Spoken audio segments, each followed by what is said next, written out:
I'm higher education reporter Rachel Leingang, and I'll be your moderator. Thank you for joining us on Facebook, Livestream, and azcentral.com. Tonight, we'll hear from two candidates running for Superintendent of Public Instruction in the November 6th election. They are Frank Riggs, a former U.S. Congressman representing California and the former CEO of the nonprofit Charter Schools Development Corporation, and Kathy Hoffman, a speech-language pathologist who worked in the Peoria and Vail school districts. But before we start, a couple of ground rules. The candidates will each give 1-minute opening and closing statements. We will spend the rest of the hour discussing their views on a wide range of issues. Candidates will be given 1 minute to respond to each question. Then we'll open the floor for discussion on that topic. We'll start with Kathy Hoffman.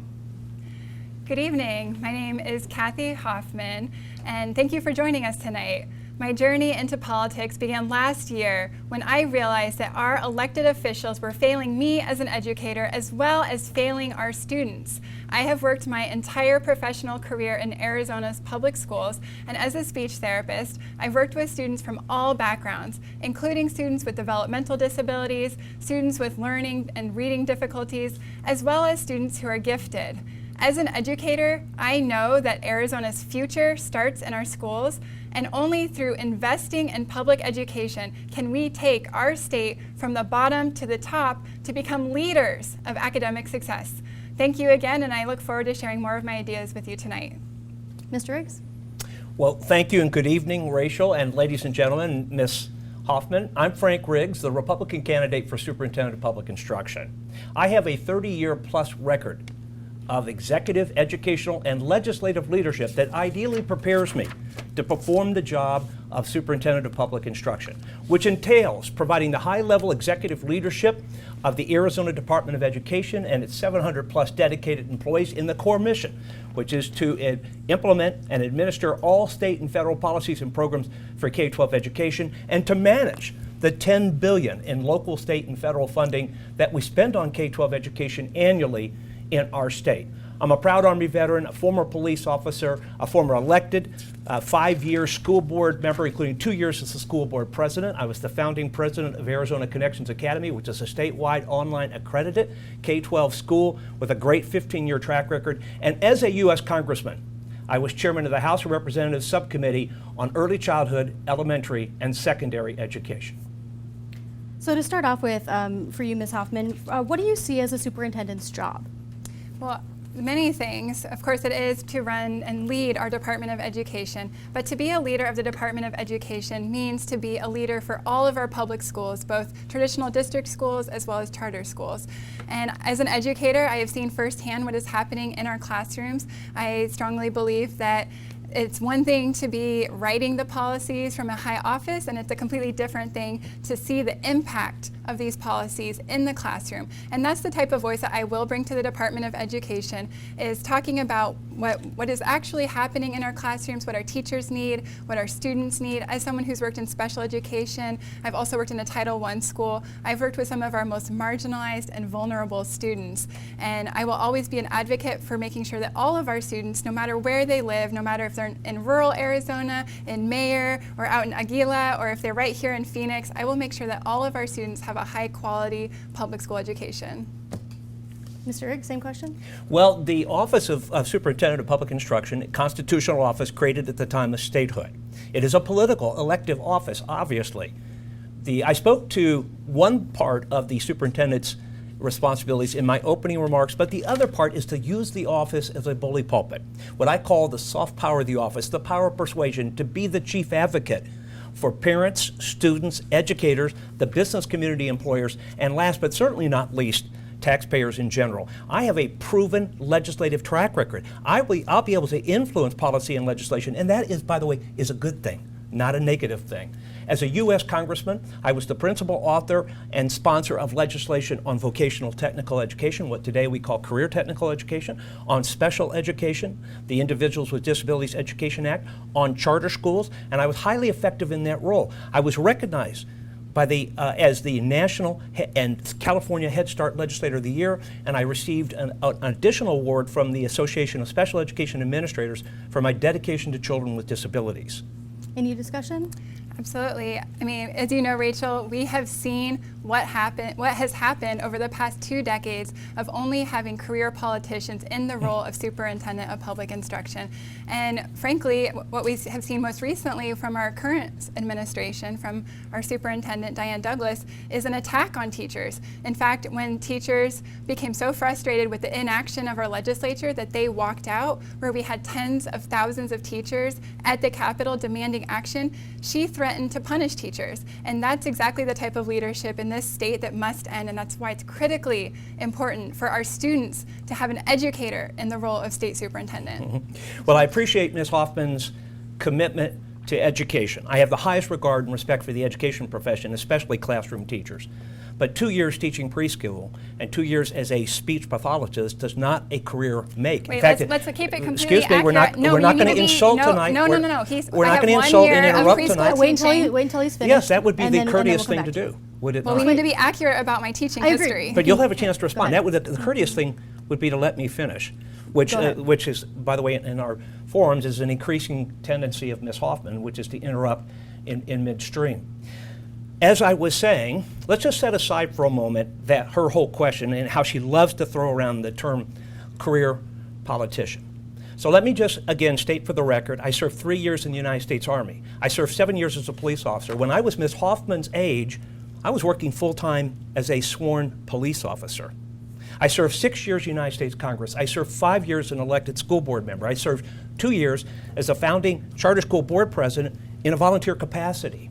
I served 10 years as the CEO of a nonprofit community development financial institution that worked with inner city charter schools serving predominantly low-income minority student populations to help them acquire and finance and build their school facilities, literally creating school choice in communities where the traditional district schools had failed generations of urban school children.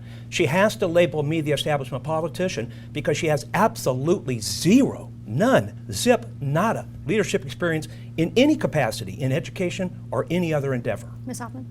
Well, first, as he was incorrectly stating, I have worked 1 year as a preschool teacher. Then I went back to receive my master's degree to become a speech therapist, a speech language pathologist. So I have a master's degree in how to work with children with significant disabilities. I then worked for a few years in the Vail School District for 3 years, and then for the past 2 years in the Peoria School District. I did resign that position in order to focus on my campaign. Now, what we don't need as state superintendent is a policeman. What we need is an educator. And I don't find his laughing to be appropriate. It's absolutely condescending to attack me as a teacher, and to treat this kind of condescending giggles is unacceptable. And it's an attack of all teachers to treat me in that way. Further, I have the utmost respect for our veterans. My brother is currently serving in the Navy. He recently, just in the last few weeks, moved to Naples, Italy, where he is serving our country in the Navy, and I absolutely support having multiple pathways to graduation and know how important it is to have our ROTC programs in our schools. And I would love to get back to talking about the different educational programs in our public schools and how we can move our state forward. We'll go back to Mr. Riggs just one more time, and then we're going to move on to Well, if other I offended questions. Ms. Hoffman by my chuckle, it was because I was amused by her describing me as a policeman today. Although I guess, there is, once you've been a cop, there is a part of you that kind of always remains on the beat with the men and women of law enforcement. But maybe she'll apologize to me for her interruption. The fact of the matter is we've now established that Ms. Hoffman has spent 6 years in education, by her own definition. None of that, and by the way, involves any supervisory or managerial experience whatsoever. And we're talking about leading the Arizona State Agency with 700 plus employees that accounts for about 45% of the state budget, the state general fund, the spending, the state taxpayer funding on K-12 education. So I'm glad she made that point so that our viewers tonight can see how stark the contrast is and how vast the difference is between our backgrounds, my background, which qualifies me and prepares me to lead the Arizona Department of Education on day one. And what we don't need is another novice or neophyte in the position of superintendent of public instruction with zero leadership experience, because it's not a position where you can learn on the job. So moving on, many of current Superintendent Diane Douglas's proposals have not been heeded by the Arizona legislature. The superintendent does not themselves create law. How do you propose to get things done? We'll start with Ms. Hoffman again. Well, first I have to say that this attack on teachers is an attack on all teachers. And to be state superintendent is a leader of teachers. And the teachers have spoken loud and clear that they want someone who actually understands how these policies are impacting us in the classroom. And that's what's been missing. And we need someone who is going to go down to the legislature, build rapport with them, build relationships, bring all the stakeholders to the table. I want to have our charter school leaders at the table, our rural educators. I want to have specialists. I want to have people from K through 8, high school, early education. We need to have every single educator at the table to be discussing how are we going to fund public education in this state? What are the best standards for our state rather than some Hillsdale standards from a small parochial school in Michigan? We need to get real about what is best for Arizona's schools and what's best for our children. Mr. Riggs? Well, I will say again, one more time, I have the highest regard and respect for the education profession. I believe in the old saying that a teacher can affect eternity because they never know where their influence might end. I was a strong supporter for Prop 123, campaigned with Governor Ducey to get that initiative passed. I don't recall ever hearing or seeing Ms. Hoffman participating in that particular campaign. And by the way, the State Land Trust has grown in value by another $1 billion since Prop 123 passed, with the increased distributions for K-12 education. I also was a strong supporter of the governor's 20 by 20 proposal, which the legislature, of course, acted on in the past session. When I became a candidate for this office a year and a half ago, I called for a phased 20% increase in teacher compensation. So I've got the background. I have the ability to actually, proven ability to actually influence legislation and policy. And you asked about Ms. Douglas. I certainly won't go about performing the superintendent's job in that fashion, deliberately alienating the very people, your colleagues, that you need to work with collaboratively and cordially to get anything done as superintendent of public instruction. Ms. Hoffman, any response? Well, let me give you an example of what's happening in our state. One of my former students was a severe stutterer, and I'll refer to her as Jessie. She was in first grade. She had a lot of social anxiety because of her speech disorder. Now, when I went up to Show Low, Arizona, and was touring schools, talking with educators and families there, they shared with me that their district does not have a single speech therapist on staff because of the lack of funding, the lack of resources, and the teacher shortage, frankly. And so what these students, like my student Jessie, would be required to do is seek services through the hospital. Now, for a family, this would cost on average about $30,000 of out-of-pocket costs. And we know that many of our students don't even have access to health care. So we need to be prioritizing making sure that our schools have the wraparound, fully comprehensive services, whether it's special education, whether it's counseling, social workers, the mental health services, to make sure that our schools are providing the services to our kids to make sure that they all have the opportunity for success. Mr. Riggs? Wasn't the question about leadership experience and specifically in the legislative and political realm? The fact of the matter is that I think I will be a very articulate and credible superintendent of public instruction. I know I will have the influence, the clout, if I can use that term where it counts, with my colleagues on the State Board of Education, with my colleagues on the State Board for Charter Schools, with my colleagues on the Arizona Board of Regents, certainly with the governor, with whom I have a good personal and professional relationship, and his staff, and probably most importantly, since they have the votes and control the purse strings, with our elected representatives in the state legislature. Now ask yourself, who has the background, who has the proven, if I can put it this way, proven credentials to be able to hit the ground running, and who will be able to most effective working with a Republican governor and his administration and with a Republican majority in the state legislature? We need to stop qualifying the qualifications for the job as someone with political experience, because we've seen what happens when we only elect politicians to the role of superintendent. The right kind of experience for state superintendent is the experience of an educator and spending minimal time in a classroom. A week as a substitute teacher, as much as I love our substitutes and feel that they are invaluable to our classrooms, saying you have 1 week to be a substitute during Red for Ed does not make you qualified to make the decisions for what's best for our classrooms. Well, let me respond to that. I was an instructor in the United States Army. I was an instructor as a police officer at the police academy, teaching criminal law and investigative techniques. I know all that gets discounted. I've taught in adult ed and lifelong learning programs. I've twice coached high school basketball, one time, by the way, while serving as a member of Congress. I've been a teacher, a mentor, a youth leader to young people for 30 plus years. I nominated the best and brightest for appointment to the military service academies. But here's the part that really gets me. Ms. Hoffman discounts my service for 5 years as an elected school board member and 2 years as a charter school board president. That, by her definition, those people that step forward and serve in an elected and voluntary capacity on the governing boards of our school districts and charter schools aren't education leaders. And to the contrary, they are ultimately the final decision makers. They are the leaders of their respective school districts and charter school organizations. We're gonna move on this time. There's a lot of other questions we want to get to. Are public schools receiving enough funding? And if not, how would you increase funding? Ms. Hoffman? Arizona has cut more from public education over the past decade than any other state in the country. And I have seen firsthand the effects of these cuts. As I was just mentioning, the lack of resources. The biggest issue facing our state right now is the teacher shortage. We also have very poor access for our children to have early education, full day kindergarten. We need to be focused on the solutions.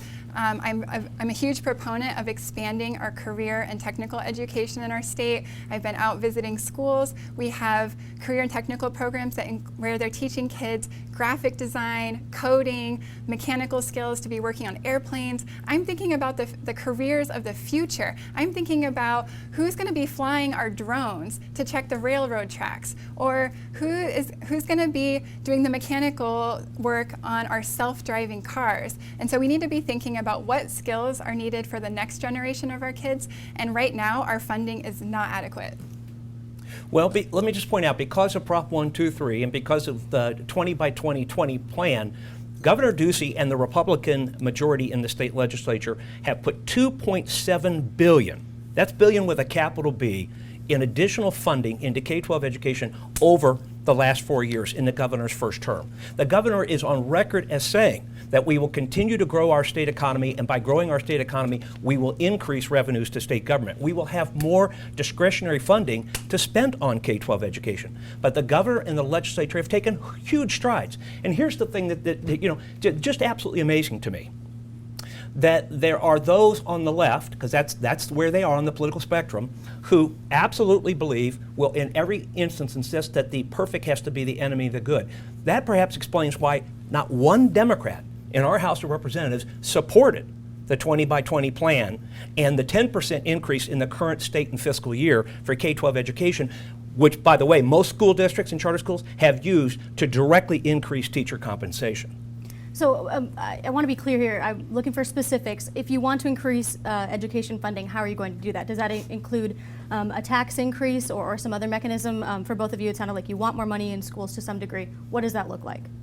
Well, first of all, characterizing us by saying those on the left shows me his unwillingness to find bipartisan support for any funding solution going forward. What I am agreeable to, I have been a supporter of the Invest in Ed, which I know is now off the ballot, and that was the only option on the table as a way to fund public education, to restore the funding that we lost, that has been cut over the past decade.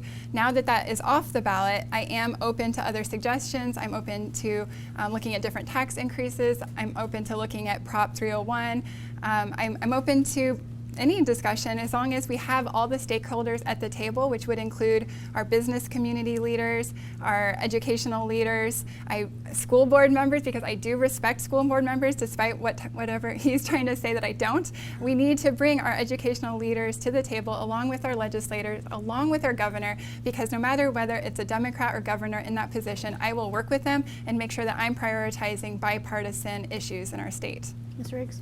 Well, Ms. Hoffman must not be listening very carefully to Governor Ducey, because he's on record as saying he strongly opposed the Invest in Ed initiative, which, by the way, would have increased income taxes on all Arizonans because it would have done away with the indexing for inflation provision. I didn't hear Ms. Hoffman say, by the way, that she supported the governor's 20 by 20 proposal. I mean, how can you argue for more funding when you don't support what is obviously a huge first step in the right direction, a major down payment in terms of where we need to go? I agree with the governor. We can continue to increase K-12 education funding, but we have to do it by growing our economy and therefore increasing revenues to state government. And then the other thing I want to do, and we're going to run out of time in this response, but I also want to do a critical needs assessment in a number of areas, everywhere from teacher compensation to the achievement gap. And I want to try to create a size and scope so we know what we're talking about in terms of the additional funding that we need to address these major challenges in Arizona K-12 education. Ms. Hoffman? It is inaccurate to say that the invest in ed would be an increase in tax on everyone. It was intended to tax the highest 1% of earners, and again, I am happy to go back to the table and look at a tax that would be for more or for less. We need to go back to the table to determine that, but that is wrong to say that it would be for all of Arizonans. Secondly, we're going back to an issue where there's this narrow definition of what is a teacher, and my opponent has said that I'm not really a teacher because I am a speech-language pathologist, and that's the same definition that our current governor has, and so the 10% raise for teachers is only designated for our classroom teachers that have a homeroom classroom. That does not include our special education teachers, our reading specialists, our PE teachers, our music teachers, our occupational therapists, the counselors, the school psychologists, the paraprofessionals. I could go on and on. It was only for a very narrow definition of what is a teacher, and as superintendent, I understand the complexities of public education and all the important roles within our public schools, and I would make sure to include everyone in that pay raise. Mr. Riggs? Well, first of all, I have visited and been in hundreds of schools in Arizona and across the country. I tried as a U.S. Congressman and chairman of the House Education Subcommittee to visit a lot of schools, and I always made an emphasis on trying to visit inner city schools, as I said earlier, where the traditional district schools had failed generations of urban school children. It's not correct, though. I don't know if Ms. Hoffman understands that indexing provision, but Invest in Ed would have done away with that, the provision that shelters state taxpayers' income by the same percentage increase in inflation in a given year. I also didn't hear her say that she supports the governor's 20 by 20 proposal. How can you argue for more funding when you oppose 20 by 20? And the reason is, again, she doesn't want me to talk about political ideology, so I won't. I will just point out fact. Every single Democrat in the House of Representatives voted against the 20 by 20 plan, the 10% increase for K-12 funding in the current state and fiscal year, and only a couple voted for it in the state Senate. I think that speaks volumes. We're going to move on here. We'll come back. I'm sure that'll come up again. It is partisan dialogue, and he's putting words in my mouth to say just because I'm a Democrat that I oppose it. I never said I opposed it. And to say that you visited our schools is one thing. It's a completely different thing to be living and breathing and working day in and day out and have a career in public education. That's completely different than school visits. Okay, we're moving on. So recent reports by the Arizona Republic have shown some lax oversight of charter schools. Do either of you want to increase accountability for charter schools, and then how do you propose to accomplish that? Go ahead. Do I get to go first on anything? No, I'm just kidding. Go ahead. Go ahead. That's fine. No, go ahead. That's fine. That's fine. Go ahead. Go ahead. It's your turn. I am on record as saying repeatedly that we need to tighten up charter school governance, and we need broader ethics reform in state government. So what I have specifically said, and you can go back, I think it's already been reported on by AZ Central, the AZ Republic, is that as a condition of a nonprofit charter school getting an initial charter grant or charter extension, the charter school organization needs to ensure that they have a majority of disinterested parties, that is to say independent members on their governing board with no family or financial ties to the charter school founder or operator. Those individuals need to have formal training in nonprofit and charter school governance, acknowledge in writing their legal and fiduciary responsibilities, including their duty to carefully examine any related party transaction and guard against self-dealing. I want that to be a new rule that is promulgated by the State Board for Charter Schools, and I'm going to push for it in the very first meeting I attend of that board as Superintendent of Public Instruction. Ms. Hoffman? So it is a very complex issue. We could talk about charter schools for well over an hour, and I support charter schools as an option of public school education for our children. I've in fact visited many amazing charter schools, but what we have now is a public education system that has great options for our parents. But what we don't have is fairness within that system. And so I am calling for more transparency and accountability within our charter school system. It absolutely needs to be working at this, as terms of fairness. We need, if our public schools are being held to procurement rules, and we have a superintendent in Scottsdale that is facing criminal charges for breaking procurement rules, then our charter schools should be held to the same standard. And the same goes with we need to have more financial audits, and just make sure at the end of the day, making sure that no matter what public school a child is in, whether it's a traditional district school or a charter school, that they are receiving a high quality public school education. Well, You can do one more follow-up. yeah. Well, I just want to point out that most, if not, well, most of our charter schools are doing really good work. Furthermore, they have been selected by the parents of 188,000 K-12 students, school children, whose parents have chosen a charter school and its particular educational model, its educational programming, as the best and most appropriate education for their child. I've heard now, this kind of smear on all charter schools that's come up in some of our previous debates. I don't think that's fair or correct. Charter schools are not supposed to be school districts. They are a hybrid organization. They're a public-private partnership. They receive public funding, but they're privately run. And the whole idea behind a charter school is that in exchange for flexibility, in exchange for being this hybrid, this private organization, they're able to experiment, to innovate with their curriculum, with their educational practices, and develop best practices for all K-12 schools. So I don't want, unlike my opponent, I don't want to make charter schools look like district schools. In this race, and for state superintendent, it is critical that we are loyal to the truth. And I have not once spoken anything, I've never once said that our charter schools should look like our traditional district schools. In fact, I think that our charter schools do offer a great option of an alternative education, whether it's a Montessori school education, whether it's for our gifted kids with autism. I have not once ever said anything, and so I'm not sure where he heard that or where he thought he heard that. And when it comes to the transparency, one thing we need to be concerned about is having someone in that role who has a vested financial interest in the charter school industry. And that's what we have with Mr. Riggs, is that he has touted himself as one of the fathers of charter schools. He has himself self-reported profiting hundreds of thousands of dollars from expanding charter schools, and he has also been a lobbyist. And so we know from his record, actually what we don't know without more financial disclosures, but what we can be very concerned about is, does he still have a financial vested interest in the expansion of charter schools, and how can we trust someone to fix the system that helped create this deregulated system? We'll give you an opportunity to respond. Yeah, there you have the classic smear. First of all, I would have sworn I heard Ms. Hoffman a moment ago say charter schools should have to abide by the same procurement laws that apply to district schools. On this issue, which is a desperation tactic now on her part, I was CEO of a nonprofit organization for 10 years. I built that organization from a startup to 125 million in assets. Nonprofit organization working with nonprofit charter schools. We worked with something like 225 charter schools in 23 states, including Arizona, helping them. These were all newly formed, what we call startup or early stage charter schools, helping them with their facility financing and development challenges, the biggest challenge that any new charter school faces. My compensation was directly commensurate with my responsibilities as a CEO of a nonprofit organization that size. I know that some of Ms. Hoffman's supporters think that profit is a dirty word because they're way over there. They believe in socialism. But the fact of the matter, I'll state for the record, and anyone can go research this tonight, Ms. Hoffman's supporters, or for that matter, you in the media, I have no financial interest whatsoever in any charter school organization in Arizona or anywhere else in the country for that matter. We need to keep this hyper-partisan rhetoric out of this.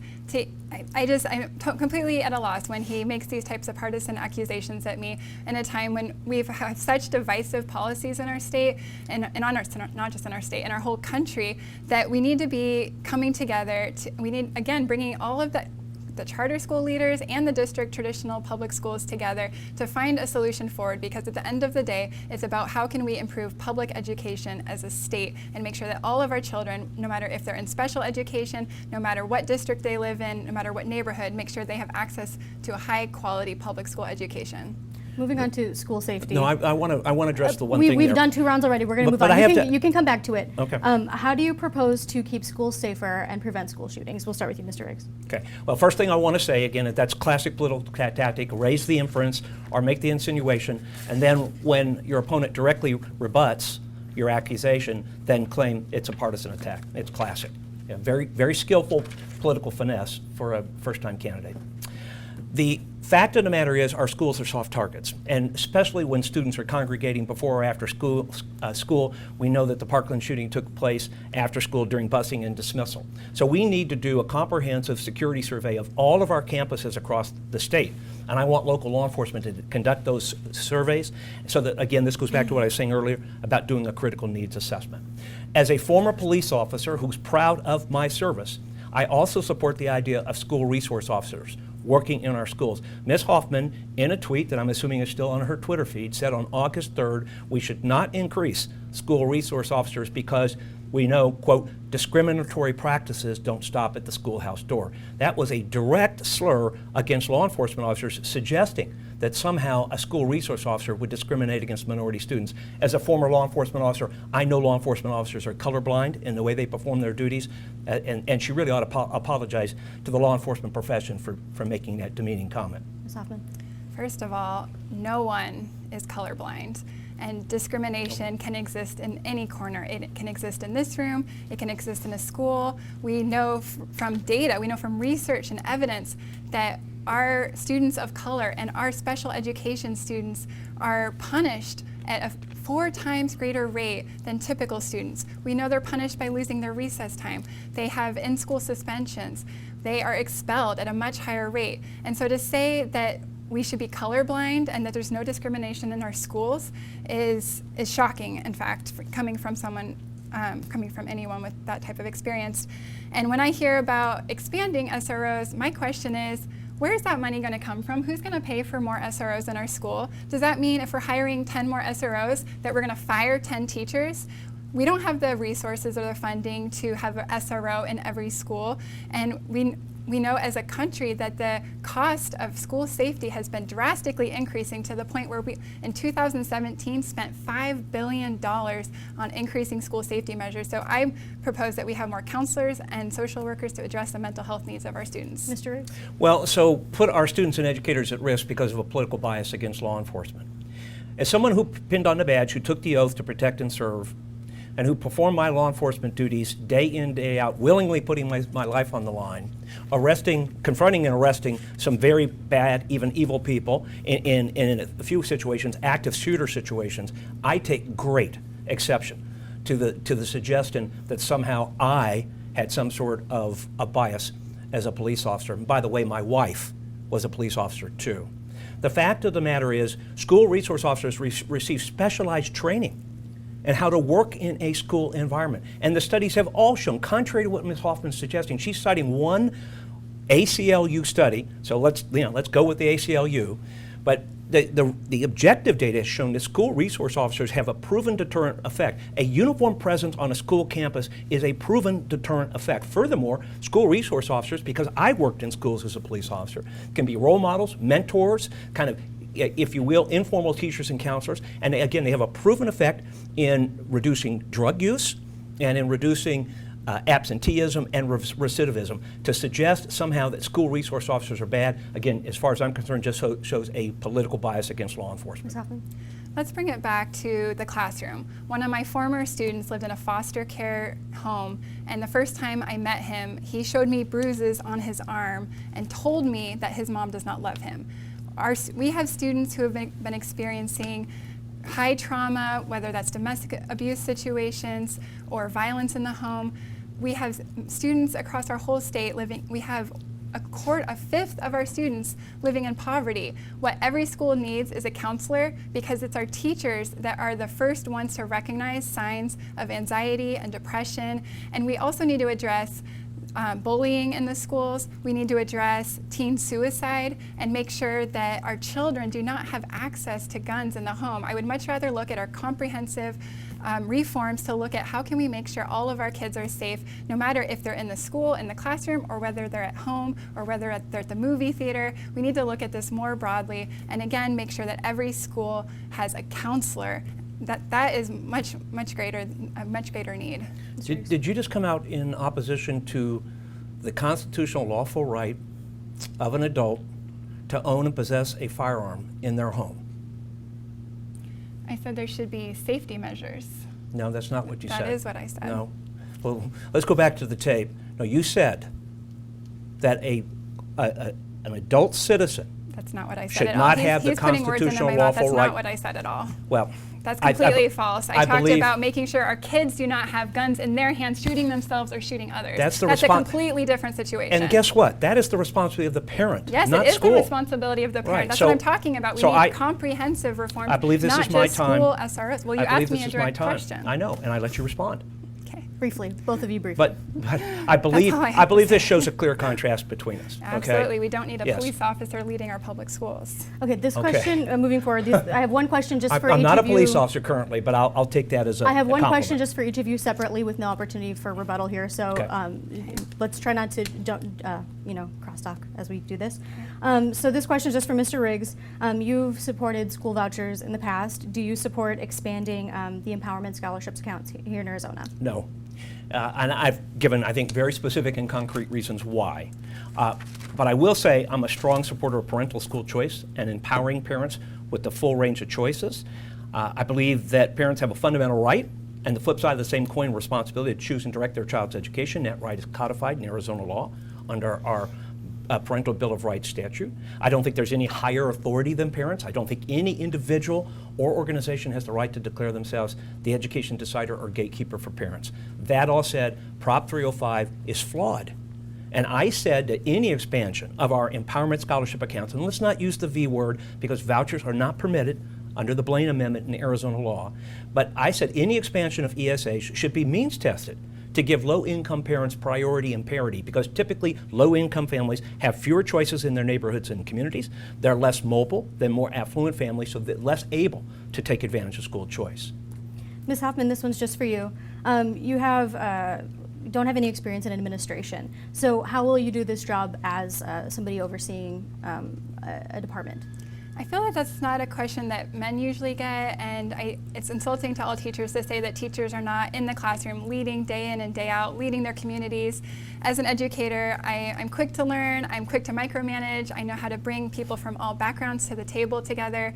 As a speech therapist, it's been my role to bring parents and teachers and other specialists to the table to find solutions for our students with unique needs.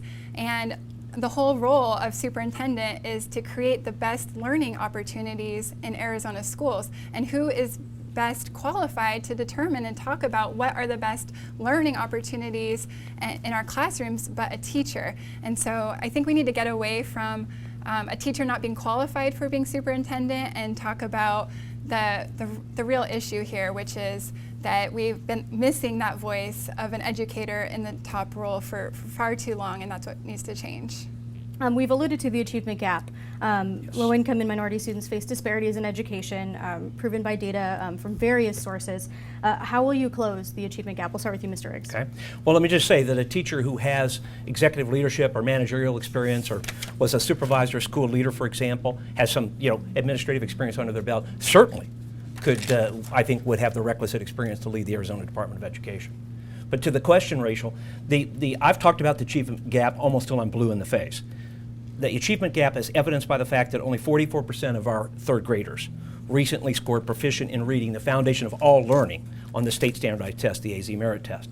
So what I've said, we've got to work way back on the front end. We know we have a large number of students who are entering our public schools or starting public school, and they're already developmentally behind peer and grade level. So we have to get resources, more resources, to school districts and schools that work with large numbers of those disadvantaged, vulnerable segments of the student population, so they can intervene with those students early, provide them with the intensive services that they need through individual and small group instruction and specialized instruction, so that we can catch those students up and close that achievement gap, which present day in Arizona is a very real challenge in Arizona K-12 education, and it's one I intend to focus on like a laser. Ms. Hoffman? I hear him say he wants more specialists, and yet it's the specialists who he does not consider to be real teachers who do not get the 10% raise from our current plan from our governor. When we're talking about the achievement gap, especially here in Arizona, we can't have this conversation without talking about our English language learners. And I personally had the benefit of going to a Japanese immersion program when I was growing up. I had half the day in Japanese and half the day in English, and I know the numerous professional and academic benefits that I've had from being bilingual. Yet here in Arizona, even though we have a high number of bilingual students and English language learning students of all backgrounds, Arizona has the lowest high school graduation rate of English learning students in the country. And until we address this issue, where we have our bilingual students graduating at a rate of 18%, there's no way we can close this gap. When we're segregating our bilingual students into a separate classroom for half a day or for a full day, and they're no longer immersed with their English language peers, we are doing a great disservice to a large portion of our students. Mr. Riggs, any rebuttal? Well, just every time I hear Ms. Hoffman describe her bilingual ability, I admire that. I'm jealous because I always like to point out that my parents, and specifically my mother, made me take 4 years of high school Latin. But I think she's right. She has a very good point about the large number of non or limited English speaking students that we have, or English second language students. We have a high refugee population, for example, close by at Central High School. So when I talk about getting more services to those segments of the student population, I'm certainly including that particular cohort of students. And I happen also, I think, to agree, I don't like the 4-hour pullout for English immersion. I think that probably does a disservice and may send the wrong message to those students and their parents. So I think we need to go back and look in the early years and the early grades at dual language instruction and maybe use that as the model to best transition those non or limited English speaking students to English fluency. Ms. Hoffman? Well, it's great to hear that we do have some bipartisan support for that. All the research points to the cognitive and behavioral benefits of being bilingual, and I also think it's an attribute that I also speak Spanish fluently, and I think that's another strong attribute. I did research at the University of Arizona in the area of bilingual speech and language development. That's another strength of mine going into this position. But when we're also talking about the achievement gap, I can't help but also mention our teacher shortage, which is the greatest issue facing our state right now, that we still have over 1,500 teaching vacancies. And when we have that many vacancies and our students have a revolving door of a substitute teacher and another substitute teacher and another substitute teacher, that inconsistency in their education is detrimental. It is holding them back. Despite the great work of our great substitutes who are doing the best they can under the circumstances, our students are just at a great disservice when we don't have a highly qualified teacher that's with them for the whole school year. Rachel, let me tell you what I'd like to do about the teacher shortage. Again, something I've proposed for some time now on the campaign trail. Upon taking office, I want the Arizona Department of Education working with private sector experts to conduct a comprehensive compensation survey, so that we can benchmark the compensation of our educators and school support personnel, because every good school I've ever been into, the school support personnel contribute to making that school an effective learning community. But I want to do a comprehensive compensation survey so that we can benchmark the compensation of our educators, that is to say their pay and benefits, and our school support personnel with their counterparts in the Southwest and Mountain West regions, because we know we have to be competitive with those states if we want to recruit and retain the best teachers for Arizona students. Ms. Hoffman, how would you address the state teacher shortage? So one thing I plan to do is to start highlighting all of the amazing accomplishment of our teachers. We have some amazing programs, we have countless amazing teachers in our state, but all we hear about in the news is that our schools are abysmal, that they're the lowest, that they're broken, and it's exhausting. And why would anyone want to invest in our public schools? And why would anyone want to work in our public schools if they think it's a broken down building with old textbooks? So what we need to do is start also talking about, as superintendent, talking about and advocating for public education and sharing those examples of what our schools are capable of when they have the resources that they need to be successful. And I have seen firsthand, when we give a child an iPad so that they can communicate, that is life-changing. When we give a classroom laptops so that they can work on becoming a journalist, that is life-changing. That is what our schools are all about, is creating those opportunities for our kids to become the future of Arizona. Let me point out a clear distinction here, I think, awaiting Ms. Hoffman's response, but I am a strong supporter of alternative credentialing, being able to expedite or fast track a mid-career professional who has real-world experience and demonstrated subject matter expertise, particularly in our high-demand subjects, into the teaching profession under the mentorship of a master teacher. So I strongly support that. And secondly, I want full reciprocity with all 50 states. If someone has obtained a teaching degree and certification in another state, we ought to have reciprocity with that state. We ought to welcome them to Arizona and, again, fast track or streamline the process for them being able to get a equivalent Arizona certification to be able to teach in our schools. Ms. Hoffman? It's an interesting point. I do think that we need to have more pathways to certification for our teachers, especially for our substitute teachers who are already in the classroom with gaining tons of valuable classroom experience. Also for our paraprofessionals who are oftentimes left with a whole classroom of kids and not receiving the compensation that they need. Unfortunately, our classified staff has just been left out of this conversation. There are support staff, our bus drivers, our office staff, the instructional aides. They make minimum wage in our state. And recently you probably heard that Amazon increased their minimum wage to $15 an hour. And so I've been hearing from district superintendents that work near the Amazon warehouses, that they're very concerned about losing more of their classified staff. And so that's another issue that we need to address to make sure that our schools are fully staffed. We'll do one last question here. Hopefully we can keep the answers fairly succinct. Do you believe creationism should be taught in schools? We'll do Mr. Riggs first this time. Not in science class. Want to make that clear distinction. I believe that evolution is settled science.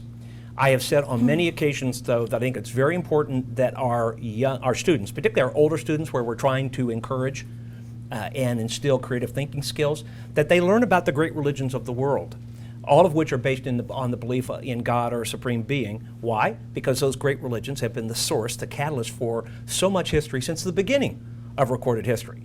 Furthermore, and I think there's a strong disagreement between Ms. Hoffman and me on this, I want our students to learn basic civics.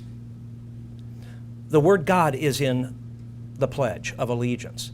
Our founding fathers explicitly stated in the Declaration of Independence that their rights, our human rights, come from a creator. I want our students to learn that. That is the foundation of American self-government under a constitutional republic. They explicitly stated it in the Declaration of Independence, and they codified it in the Constitution and Bill of Rights. Ms. Hoffman? I have my master's degree and master's of science degree. My husband is attending medical school. I feel very strongly that creationism has no place in our science curriculum, that our students, to be best prepared for the future, do need to learn about evolution. And actually, personally, I did attend world religion classes growing up, and I do know the benefits of that. There is a place for that. It's certainly not in our science classes. And when it comes to our civics classes, we can't infringe on the rights of any religion. So if we're talking about the Creator, which is a Christian word for God, then are we going to teach our students about other words for God, or are we going to talk about Judaism? Are we going to talk about Hinduism? Where do we draw those lines? So that's why our public schools need to be a place where we maintain the separation of church and state. And again, it does not belong in our science classes. And I've been very consistent on that. While I've been hearing a lot of flip-flopping from Mr. Riggs on that, as you can even see your own reporting, not your personally, but in the Arizona Republic, that he had previously said he supported creationism in our science classes. Mr. Riggs, brief response. Yeah, that was asked at one time at one forum in the primary. And I have already said several times, I didn't listen carefully to the question because it caught me so off guard. But I have since, on many occasions, with Bram Resnick and other people, have clarified my position. I can't believe, though, that Ms. Hoffman comes down on the side of essentially taking the flag and taking the preamble to the Constitution, which are supposed to be displayed in our public school classrooms, out of the classroom. I think it's critically important that our students learn again, the fundamentals of American self-government under a constitutional republic. The founding purpose of our public schools was to prepare our students for responsible adult citizenship. We don't talk about that anymore, but I call it the third C. If I'm superintendent of public instruction, I'm going to make sure that our students graduate high school, college, career, and citizen ready. Ms. Hoffman. We actually have 5 C's here in Arizona, which all of our 4th graders know. But you'll notice I never said a word about the flag. I never said a word about the Constitution. I know from my brother's service to our country in our Navy, I have a strong commitment to our country. And it's just absolutely absurd to even say that I said anything demeaning or degrading about our flag or our Constitution when that was absolutely had nothing to do with anything I just said. We'll close out the questions portion here. We're going to take a short break, and we'll be back with closing statements from the candidates, starting with Mr. Riggs.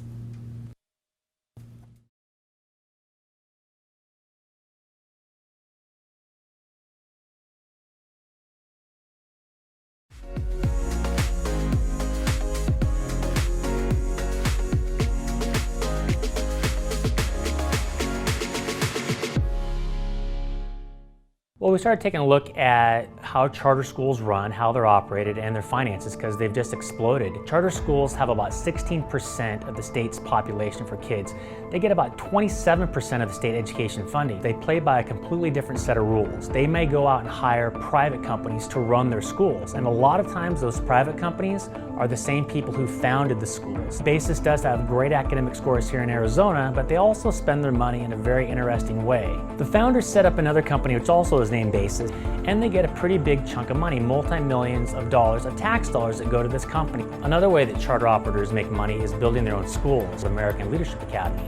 Their founder, Glenn Way, founded the schools, recruited kids to those schools, and grew it so much, he started building his own schools for his campuses. We calculate he made over $30 million on selling schools back to his own charter schools. He said the profits were closer to $18 million. Parents clearly during the last several years have made a choice to take their kids out of district schools and put them in charter schools. It's public money, it's their money, and they should know how that money is being spent.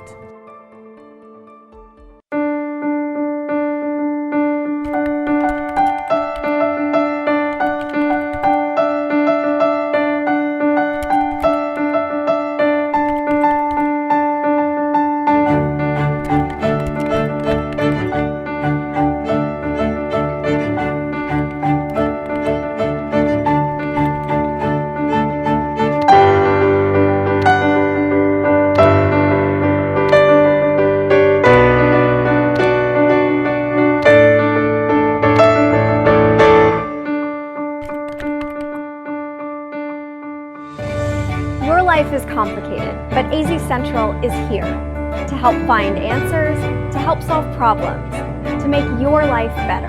We're here to help.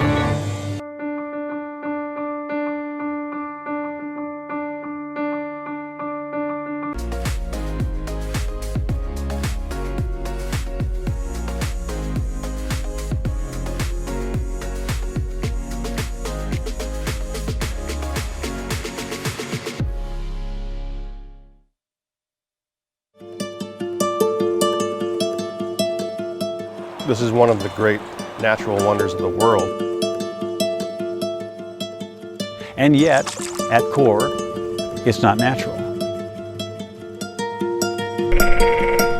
There's a huge man-made block, on the river, and it's definitely changed the river. The amount of water is completely up to us.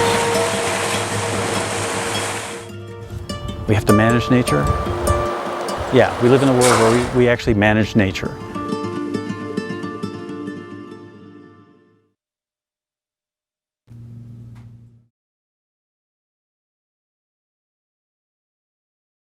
Statements. Mr. Riggs, you'll start first. You have 60 seconds. Thank you, Rachel, and thank you for a nice job of moderating. Ladies and gentlemen, thank you for tuning in.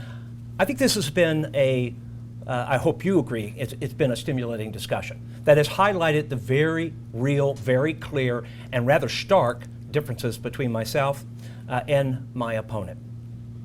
I have proven executive leadership experience and skills, a deep knowledge of education policies and practices at the local, state, and federal level, and the proven legislative and political expertise to hit the ground running as superintendent of public instruction and to be an effective superintendent from day one. I just want to close by making this statement. I will always have a ready ear and an open door and the willingness to work with anyone, and I mean anyone, who has good ideas on improving our education system and who has the best interest of our students and their future at heart. I'm Frank Riggs, and I would very much appreciate the opportunity to earn your trust, your support, and your vote. Now, Ms. Hoffman, you have 60 seconds. Well, thank you again for joining us tonight. Again, as an educator, I know firsthand that Arizona's future starts in our schools. I'm imagining a state where all of our children have the resources and learning opportunities in the classroom that they need to be successful. Imagine if we treated our teachers with the respect and the competitive pay that they deserve. Imagine if we expanded career and technical education programs, including STEM and the arts and music for our students. As I've said before, it is one thing to write the policies, but it is our educators that are the real experts of education.